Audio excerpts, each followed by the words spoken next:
Assalamualaikum warahmatullahi wabarakatuh. Sampurasun, semangat pagi anak-anak kelas 10.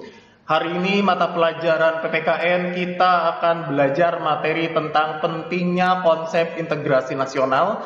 Minggu lalu kita sudah belajar materi tentang kebinekaan bangsa Indonesia, yang mana kita tahu bahwa Indonesia merupakan negara yang multikultur, banyak sekali keberagaman baik dari agama, ya bahasa, adat istiadat, budaya, dan lain sebagainya. Oleh karenanya kemarin kita sudah belajar diperlukan alat pemersatu bangsa.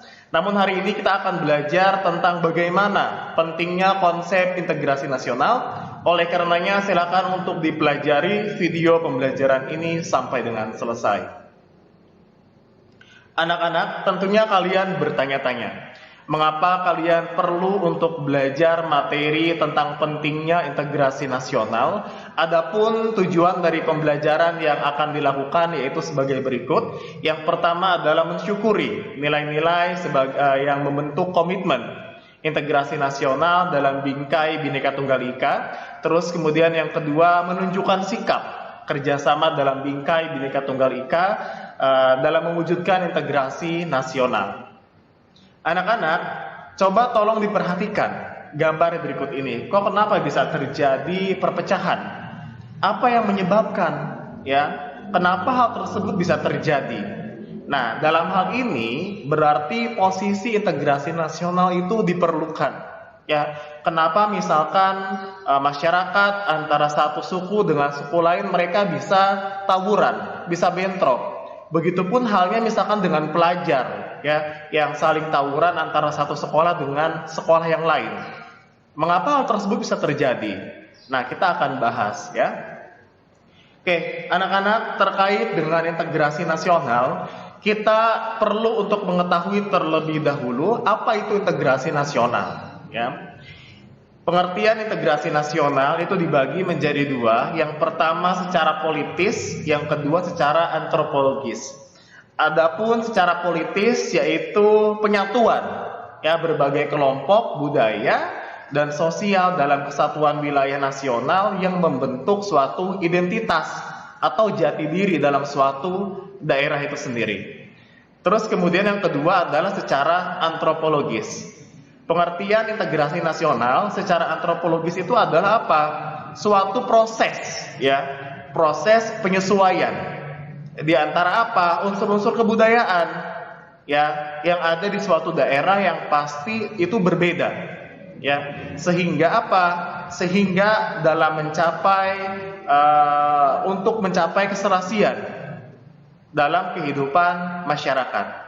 Itu pengertian integrasi nasional baik secara politis maupun antropologis. Ya, adapun menurut tokoh, ya, menurut Dr. Nazaruddin Samsudin, beliau menyatakan bahwa integrasi nasional itu merupakan proses penyatuan suatu bangsa yang mencakup apa? Mencakup semua aspek kehidupannya, ya, baik dari secara aspek sosial, politik, ekonomi dan budaya, ya. Jadi secara sederhana, integrasi nasional itu merupakan suatu usaha untuk mempertahankan, ya, memperkukuh, ya, suatu jati diri bangsa yang ada di Indonesia untuk apa? Mencapai persatuan dan kesatuan. Itu adalah integrasi nasional. Selanjutnya, bagaimana syarat untuk mencapai integrasi nasional itu sendiri, ya? Adapun syarat yang dilakukan untuk mencapai suatu integrasi nasional adalah sebagai berikut. Yang pertama, anggota-anggota masyarakat merasa bahwa mereka berhasil saling mengisi kebutuhan-kebutuhan antara satu dengan yang lainnya. Ya, dalam hal ini berarti kebutuhan harus dapat tercukupi sehingga setiap masyarakat dapat saling bahu-membahu serta menolong satu sama lain. Ini merupakan salah satu syarat terbentuknya integrasi nasional. Terus kemudian yang kedua adalah terciptanya kesepakatan atau dalam arti lain konsensus, ya, bersama mengenai apa? Norma-norma atau nilai-nilai sosial yang dilestarikan. Berarti dalam hal ini apabila ada suatu aturan bagaimana agar aturan tersebut dapat dijalani. Sehingga apa? Sehingga dapat dijadikan sebagai pedoman hidup masyarakat. Kemudian yang ketiga adalah norma-norma dan nilai sosial itu berlaku cukup lama, ya, tidak berubah. Berarti kalau misalkan dalam hal ini adalah dia bersifat baku, ya, dan dijadikan secara konsisten oleh seluruh masyarakat. Berarti norma-norma yang dijalankan oleh masyarakat termasuk nilai sosial itu tidak dapat bisa berubah. Harus dijalankan sesuai kondisi masyarakat itu sendiri. Itu merupakan syarat integrasi nasional.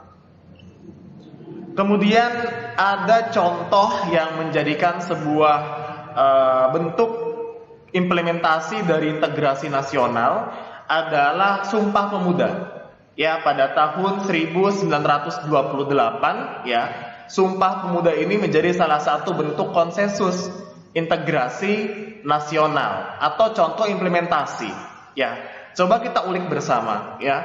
Sumpah Pemuda ini merupakan sebuah organisasi kepemudaan, ya, yang dibentuk atas dasar apa? Kesepakatan bersama, ya, kesepemahaman bersama bahwa kita dapat bersatu untuk memperjuangkan bangsa Indonesia sehingga Indonesia bisa merdeka seperti sekarang.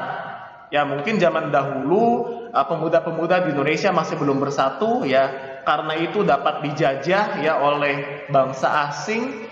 Atas kesepemahaman bersama akhirnya mereka bersatu dari berbagai macam etnik, ya, berbagai macam golongan, sehingga membulatkan tekad, ya, antara pemuda-pemuda di Indonesia untuk bisa bersatu untuk memperjuangkan bangsa Indonesia melawan penjajah, ya. Yang pertama apa? Merupakan cerminan semangatnya, ya, karena semangat pemuda zaman dahulu itu sangat luar biasa, ya. Mereka saling membantu satu sama lain untuk bisa apa? Memerdekakan Indonesia. Yang kedua, mereka berjuang tidak membedakan latar belakang, ya, tidak membedakan etnis, suku, ya, budaya, bahasa, agama, dan lainnya. Sehingga mereka punya komitmen yang kuat. Bagaimana caranya supaya Indonesia bisa merdeka, ya, memperjuangkan dari berbagai macam belahan daerah di Indonesia sehingga mereka bisa bersatu untuk memerdekakan Indonesia. Selanjutnya, menghargai setiap perbedaan pendapat, ya. Berbeda pendapat itu suatu hal yang wajar, tapi bagaimana caranya kita untuk bisa menghargai satu sama lain, ya. Oleh karenanya pemuda-pemuda zaman dahulu, ya, itu mereka sangat menghargai perbedaan pendapat, perbedaan pandangan, dan itu patut dicontoh oleh kita di kondisi seperti saat ini, ya. Selanjutnya, melahirkan konsensus, ya, atau kesepakatan. Ya, maka lahirlah disebut dengan Kongres Pemuda, ya, yang saat itu menghasilkan sebuah ikrar pemuda, ya, yang menghasilkan 3 pokok utama, ya. Yang pertama adalah tumpah darah yang satu, yaitu tanah Indonesia. Yang kedua, berbangsa yang satu, yaitu bangsa Indonesia.